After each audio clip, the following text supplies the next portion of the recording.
¿Qué tal? Muy buenas noches.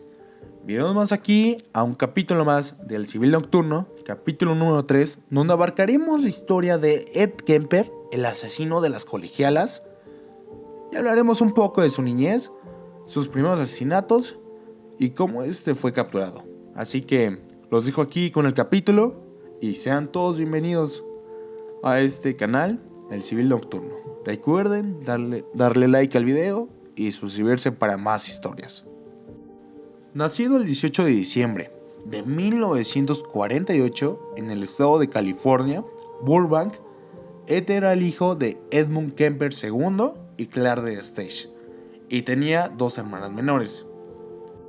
Sus padres se separaron cuando él solo tenía 9 años de edad, y se quedó viviendo con su madre, con quien la pasaba realmente mal, pues su madre era alcohólica y lo maltrataba. Sufría abusos tanto físicos como psicológicos. Cuando llegaba borracha, pues ella le pegaba.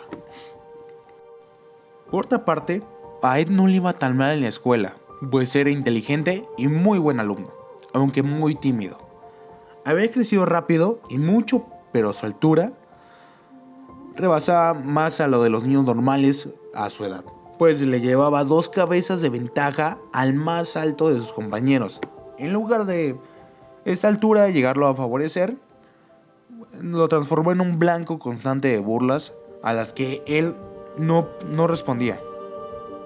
Esa ira contenida contra su madre y sus compañeros la canalizaba matando animales domésticos en su barrio. Capturaba perros y gatos, los torturaba hasta que morían y después los diseccionaba para ver cómo eran por dentro. Muchos años después, contaría a 2 agentes del FBI que una vez había enterrado vivo a un gato y lo desenterró a los pocos minutos para comprobar si todavía respiraba. Como el animal seguía vivo, lo degolló. Ed, a los 15 años, medía 1,93 m, pero seguía haciendo burla de sus compañeros. Sabía que si los enfrentaba, los podía destrozar en una pelea, pero Ed jamás reaccionó. Bajaba la cabeza y volvía a su casa, mascullando odio. Ahí, Ed se metió a otro infierno, porque claramente su madre le proporcionaba golpizas y burlas constantes hacia él. Por esos días, le contó a una de sus hermanas que se había enamorado de su profesora, pero que sentía que solamente la podía besar si la mataba antes. Horrorizada, la chica le contó a su madre. Claire no reaccionó de buena forma y desde esa noche encerraba a Ed en el sótano porque temía que éste violara a sus hermanas. Ed se escapó y buscó refugio en la casa de su padre en Los Ángeles. De chico Ed se llevaba bien con su padre, pero las cosas habían cambiado. El hombre tenía una nueva esposa y con ellas vivía la hija de un matrimonio anterior de la mujer. Ed y la chica se llevaron mal desde el primer día y pronto las convivencias se hicieron insostenibles. Edmund, padre, se sacó el problema de encima mandando a Ed a vivir con sus abuelos paternos en el campo. No fue la mejor solución, pues allí el chico se encontraba envuelto en el mismo círculo de infierno familiar en el que había vivido toda su infancia. La abuela se burlaba de él y lo maltrataba, igual que su madre. El abuelo lo trataba bien, pero pues no lo defendía. Ed Kemper estalló por primera vez en su vida el 27 de agosto de 1964. Esa mañana su abuela lo maltrató en la cocina y como siempre, Ed no reaccionó. Para alejarse de la situación, buscó una escopeta que su abuelo le había regalado la Navidad anterior y salió de la casa para ir a cazar al campo. Eso lo calmaba de alguna forma. Se había alejado unos metros cuando escuchó que su abuela volvía a gritarle desde una ventana que le decía que volviera, que todavía no había terminado con él. Ed volvió, entró a la cocina y le disparó a la mujer por la espalda y en la cabeza. Este se dio cuenta de que la había matado, pero ya no podía contenerse. Volvió a tirarle 2 veces más, ahora en la espalda. Después la acuchilló hasta agotarse. Envolvió la cabeza de la mujer con una toalla y arrastró el cadáver hasta el dormitorio. El abuelo, que volvía 20 minutos más tarde, y Ed lo vio venir hacia la casa. Salió armado con la escopeta y le dijo al hombre que se iba a casar. Sin sospechar nada, el abuelo siguió caminando hacia la casa, entonces Ed le disparó por la espalda.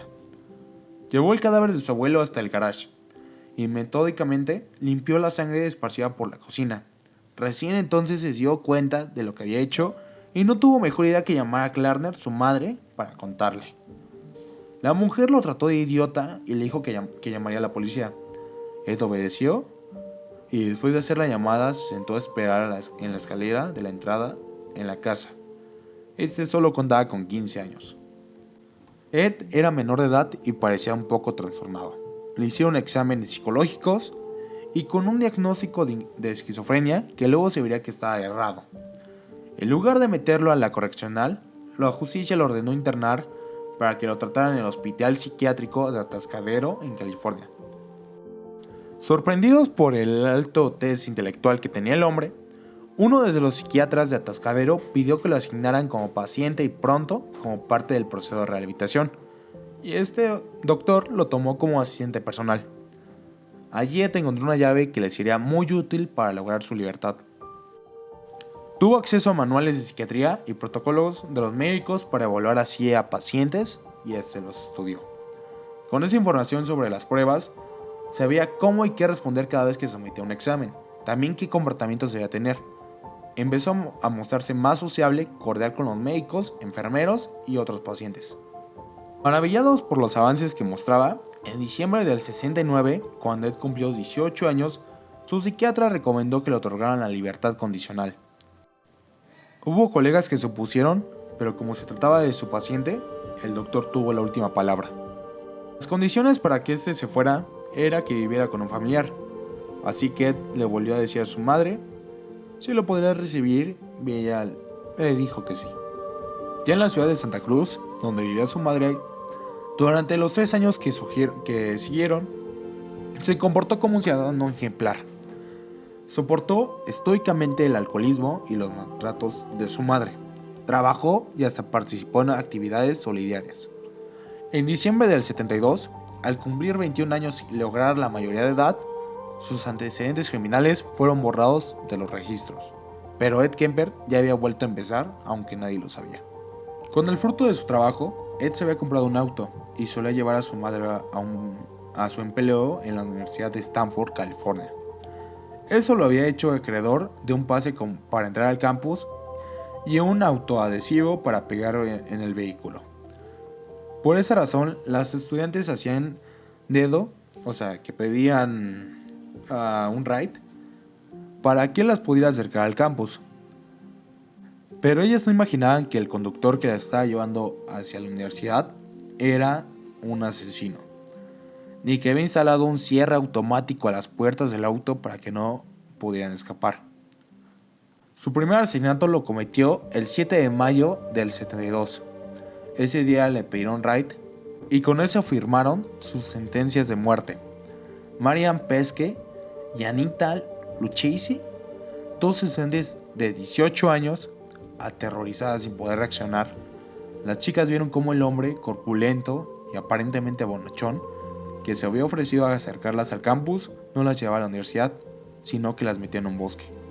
Allí las hizo bajar, las esposó a Marianne y metió a Anita en el baúl del auto. Primero estranguló a Marianne y después a Anita. Con las dos chicas muertas en el baúl, Kemper se dirigió a su casa. En el trayecto lo detuvo un patrullero por circular con un foquito quemado. Ed dejó que le hicieran la multa y le permitiera seguir su camino.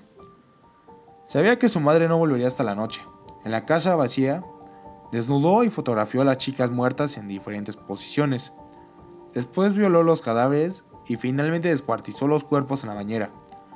Ya estaba oscuro cuando volvió a salir de la casa con los restos fragmentados y metidos en las bolsas de basura. Los abandonó en medio del campo. Había nacido el asesino de las colegialas.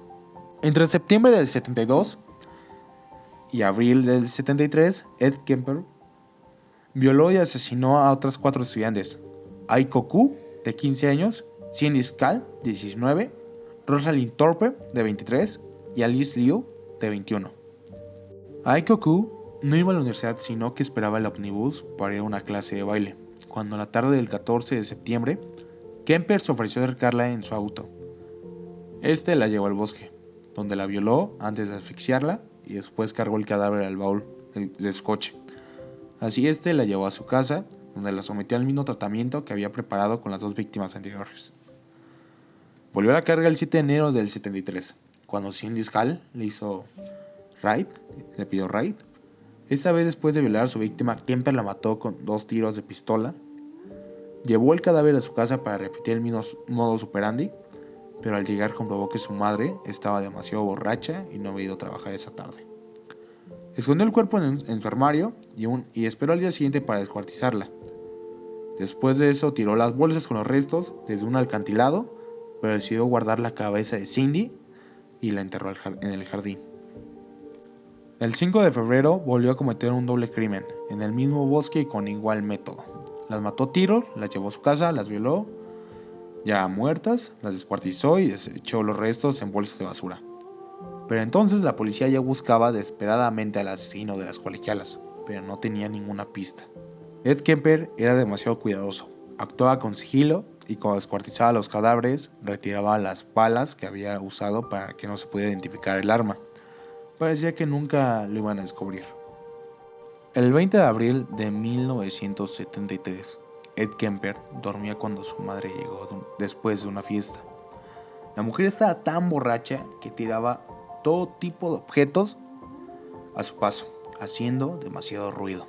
Ed se despertó y fue a ver qué pasaba. Se quedó mirándola en silencio. Su madre le dijo: ¿vas a quedarte ahí toda la noche? Mientras que Ed responde: no. Pero se había ido para volver. Media hora más tarde, se metió en el dormitorio de su madre, armado con un cuchillo y un martillo. Mató a su madre. Primero matándola a martillazos y después la decapitó con el cuchillo que agarró. Agarró la cabeza por los pelos y practicó sexo oral. Cuando se cansó, la puso sobre un estante y estuvo tirándole dardos durante casi una hora. Después metió el cuerpo y la cabeza a un armario. A medianoche se había cambiado y bañado. Tenía la intención de ir a tomar algo en un bar, pero en el camino se encontró a Sally Hallett, una mujer de 59 años que era la mejor amiga de Clara, su madre. Le dijo que su madre estaba por ver una película y le invitó a compartirla con ellos. La mujer no sospechó nada. Después de llegar a su casa, la estranguló y también guardó el cadáver en el armario. Kemper contaría después que su primer reflejo fue escapar. Cargó el auto con todas las armas que tenía y manejó sin parar hasta el pueblo en Colorado. Pensaba que en cualquier momento intentarían detenerlo y planeaba defenderse a tiros. Entonces fue cuando escuchó por la radio una noticia que lo hizo cambiar de opinión. Las autoridades siguen sin tener pistas para atrapar al asesino de las colegialas. Sintió una gran frustración porque nadie le prestaba atención. Si no se los decía, jamás lo sabrían. Manejó de regreso a su casa y desde allí llamó a la policía, diciendo lo que había hecho. Sentado en la puerta delantera, igual que había hecho con sus abuelos, se dio cuenta que ya no tenía ganas de matar, que la ira se había apagado. Eso fue lo primero que le dijo a los policías cuando lo detuvieron.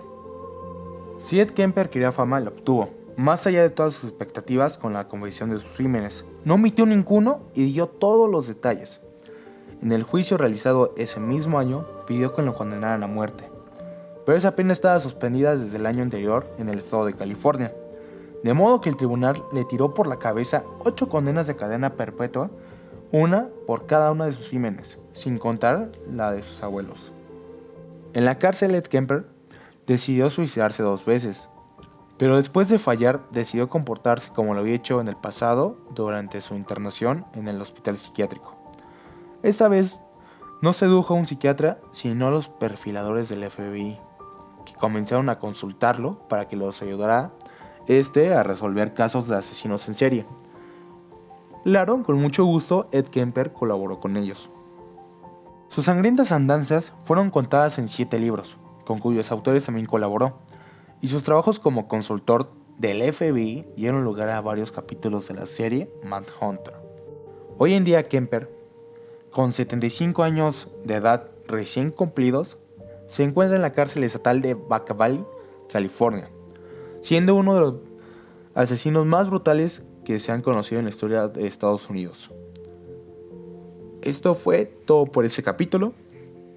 Capítulo 3, la historia de Ed Kemper. el asesino de colegialas. Espero les haya gustado y hayan disfrutado de una muy buena historia y bastante interesante. Nos vemos en el próximo capítulo.